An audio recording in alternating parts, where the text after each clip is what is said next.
The Toronto Blue Jays have navigated this offseason with a pretty interesting strategy. Basically, to do nothing. Yes, the Jays went out and brought back Kevin Kiermaier, and yes, they brought in IKF, but if we are being very honest with ourselves, the Toronto Blue Jays really haven't made any big moves to make this team better. At this point, unless the Blue Jays go out and get somebody like Cody Bellinger, it feels like the biggest shifts that we're going to see with this team are going to happen internally, and it may come from some players that you don't expect. What's up, everybody, and welcome back to the channel. In this one, folks, we're going to be talking about some of those Toronto Blue Jays prospects and the impact that they might have on the team in 2024. Before we do, I encourage you guys to hit the like and smash the subscribe button if you enjoy Toronto Blue Jays content and discussion so you don't miss any future videos. All right, folks, let's get into it. So for the last few years now, we've been hearing about some of these Blue Jays prospects, but we haven't really seen any of them. That's because the strategy for these Toronto Blue Jays for the last few years has been to win now, and they've been doing that by shipping off some of their higher caliber prospects to get MLB ready players. This offseason, though, they haven't been doing that, and due to the lack of activity that the Jays are having right now on free agency,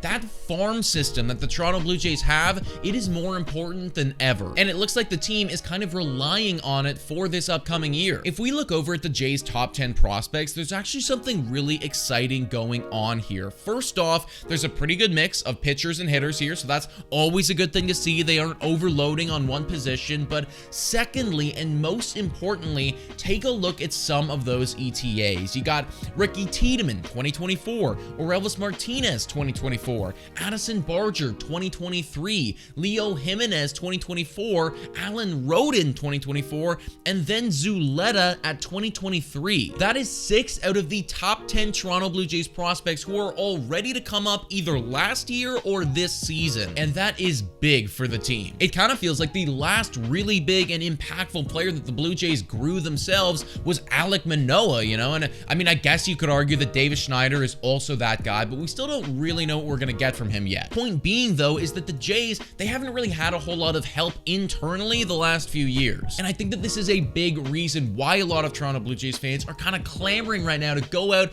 and get a big player, because for the last few years, that's all we've known, you know. If they're not going out and they're not getting somebody, then they're not getting better because we haven't seen any internal growth for a long time. But this prospect system might be a big reason why they aren't doing that. Whoa, time for your daily Betway breather. A quick reminder that the best place to bet is on Betway. Must be 19 years of age or older to play. In collaboration with iGaming Ontario, please bet responsibly. Now, back to the content. At this point, where the roster is right now, any player that they bring in is going to be taking away a spot from one of those prospects. Matt Chapman, for instance, is an easy example. You know, I mean, you bring that guy in, and that's great. You have your third baseman, but now your second-ranked prospect in your system, Orelvis Martinez, he has nowhere to go. And when we put it that way, even though I still don't love the IKF signing, it at least starts to make a little bit more sense why they might have went out and done that. IKF in this instance really just needs to tide the Toronto Blue Jays over until Orelvis Martinez can come up to the team and prove that he can play at an MLB level. Similarly, you have Addison Barger and Leo Jimenez both ready to come up and play and both needing spots in the infield. That's why when people were talking about a Jorge Polanco trade, even though I like Polanco as a player, it never really made a whole lot of sense, because if you're going to bring him in,